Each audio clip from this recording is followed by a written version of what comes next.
Breaking news చూస్తున్నాం. MLC కవిత ఇంట్లో ED సోదాలు జరుగుతున్నాయి. కవిత నివాసంలో ఈడీ అధికారులు తనిఖీలైతే చేస్తూ ఉన్నారు. బ్రేకింగ్ న్యూస్ చూస్తున్నాం. బీఆర్ఎస్ ఎమ్మెల్సీ కవిత ఇంట్లో ఈడీ సోదాలు నిర్వహిస్తుంది. ప్రస్తుతం ఈ సోదాలు కలకలం రేపుతున్నాయి. కవిత నివాసంలో ఇప్పటికే అధికారులు తనిఖీలు చేస్తున్నట్టు తెలుస్తుంది. మరి ఎందుకు, ఏంటి, ఎక్కడి నుంచి సమాచారం వచ్చింది అన్న దానిపై ప్రస్తుతం అయితే ఉత్కంఠ కొనసాగుతుంది. ఏది ఏమైనా మొత్తానికి బీఆర్ఎస్ ఎమ్మెల్సీ కవిత ఇంట్లో ఈడీ సోదాలు నిర్వహిస్తోంది. బ్రేకింగ్ న్యూస్ చూస్తున్నాం. బీఆర్ఎస్ ఎమ్మెల్సీ కవిత ఇంట్లో ఈడీ సోదాలు కలకలం రేపుతున్నాయి. కవిత నివాసంలో ఇప్పటికే ఈడీ అధికారులు సోదాలు చేస్తున్నారు. ఇదే అంశానికి సంబంధించిన పూర్తి అప్డేట్స్ మా ప్రతినిధి మహేందర్ అందిస్తారు. మహేందర్, ఉన్నట్టుండి సడన్ గా ఎమ్మెల్సీ కవిత ఇంట్లో సోదాలు ఏంటి? ఇప్పటి వరకు సోదాల్లో ఏం తేల్చడం జరిగింది? దీనికి సంబంధించిన పూర్తి అప్డేట్స్ ఏంటి మహేందర్? మొత్తానికి ఇప్పటికే లిక్కర్ స్కామ్ కేసులో కవిత కేసు నేడు ఈడీ విచారణ ఉన్న నేపథ్యం వైపు ఢిల్లీలో ఈ కేసు విచారణ 19వ తారీఖు వాయిదా పడింది. ఆ 19వ తారీఖు వాయిదా పడిన ఒక గంట సేపటి లోపలనే కవిత ఇంటికి ఢిల్లీ నుంచి వచ్చినటువంటి అధికారులు ఐటీ సోదాలు అలాగే ఈ సోదాలు నిర్వహిస్తారు.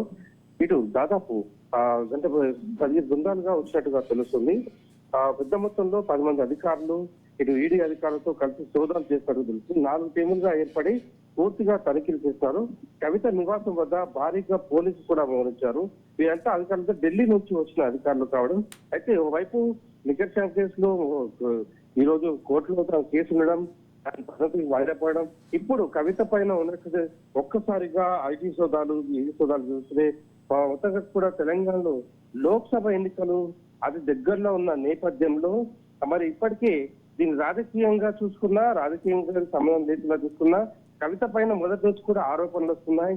కనీసం సొంత ఇల్లు కూడా లేదు, కనీసం చేతి గడియారం కూడా లేదని ఒక ఇంటర్వ్యూలో చెప్పిన కవిత, తర్వాత బుర్జ్ ఖలీఫాలో ఇల్లు ఉంది, తర్వాత 20 లక్షల 20 కోట్ల వాచ్ పెట్టానని ఇవన్నీ చెప్పడం. సో ఇవన్నీ కూడా దాదాపు ట్రాన్సాక్షన్లు కావచ్చు, లిక్కర్ స్కామ్ లో కావచ్చు, పెద్ద ఎత్తున డబ్బులు లావాదేవీలు, అలాగే అధికారంలో ఉన్నప్పుడు చేసినటువంటి అధికార దుర్వినియోగం అనేటువంటి ఆరోపణలు. సో ఇవన్నీ నేపథ్యంలో మొత్తానికి బీఆర్ఎస్ పార్టీకి ఒక గండంలా ఉన్నట్టు అనుకోవచ్చు. ముఖ్యంగా కవిత ఇంట్లో ఐటీ సోదాలు ఈడీ సోదాలు జరగడం అనేది హాట్ టాపిక్ గా మారింది. మొత్తంగా కూడా 10 మంది అధికారుల బృందం అయితే ఇప్పుడు ఈడీ సోదా చేస్తున్నారు. ఈడీ అధికారులు సోదాలు అయితే చేస్తున్నారు. మొత్తం 4 టీములుగా ఏర్పడి కవిత నివాసం దగ్గర మొత్తం ఈ సోదాలు అయితే చెప్తున్నారు. పోలీసులు భారీ మొత్తంలో వచ్చిన నేపథ్యం కనిపిస్తుంది. ఇంకా ఎన్నెన్ని చోట్ల ఈడీ సోదాలు జరుగుతాయి, కవిత బంధువుల ఇంట్ల పైన అలాగే కవిత సంబంధించినటువంటి ప్రాపర్టీస్ ఎక్కడ అన్ని చోట్ల కూడా జరిగే అవకాశం కూడా కనిపిస్తున్నట్టుగా ఈ పరిస్థితిని చూస్తే, వచ్చినటువంటి అధికారుల టీం ను చూస్తే మాత్రం అర్థమవుతుంది.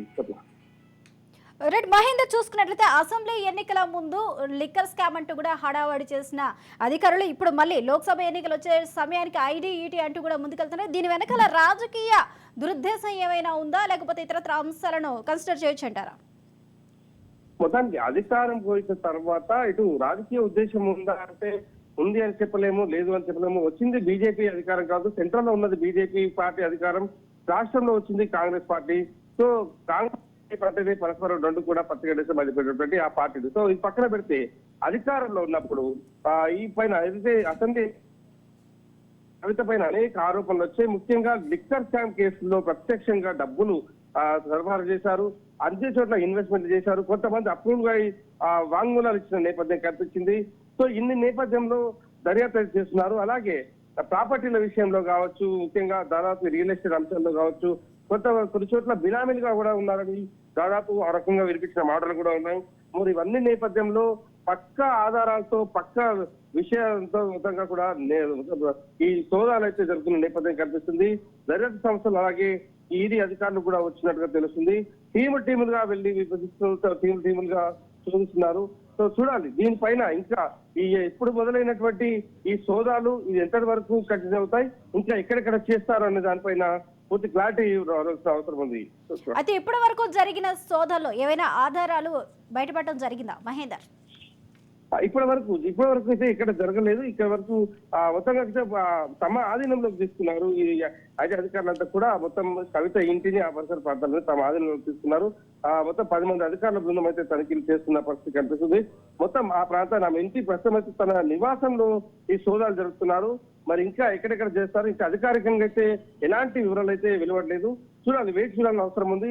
ఇంకా ఎన్నెన్ని చోట్ల చేస్తారు, ఎన్ని విషయాలు బయటకి వాళ్ళు బహిర్గతం చేసే అవకాశం ఉందనేది చూద్దాం. మొత్తానికైతే కవిత పైన కేసు నమోదవడం, కవిత పైన డిక్కర్ ఫ్యామిలీ పైన కేసు నమోదవడం, సిబిఐ కూడా కేసులో తన పేరు చేయడం, ఇప్పుడు ఈడీ సోదాలు కూడా తను జరగడం అనేది హాట్ గా మారిన పరిస్థితి కనిపిస్తుంది. కవిత ఇంటి వద్దనైతే ఇప్పుడైతే సోదాలు జరుపుతున్నారు.